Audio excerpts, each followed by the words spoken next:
En matière de joyaux royaux, les Anglais n'ont rien à envier aux Français. Ici, à la Tour de Londres, une centaine de bijoux, 23 578 pierres, précieusement gardées par les soldats de Sa Majesté. À l'extérieur du bâtiment, des militaires, spécialement détachés par l'armée. Les guides, eux, sont des soldats retraités, tous adjudants avec au moins 22 ans d'expérience.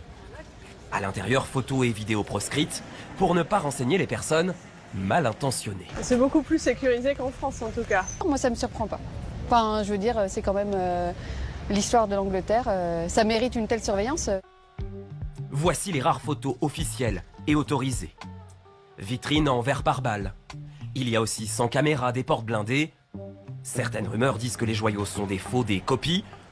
Impossible à vérifier. Ici, le dispositif semble avoir fait ses preuves. Pas de cambriolage depuis 1671. Et encore à l'époque, les voleurs et les bijoux avaient été retrouvés dans l'enceinte de la Tour de Londres. Alors les Anglais sont-ils mieux protégés que les Français?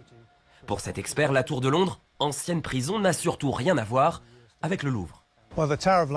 La Tour de Londres a un énorme avantage. C'est une forteresse du XIe siècle. Les murs sont très épais, donc déjà, ça la rend sûre.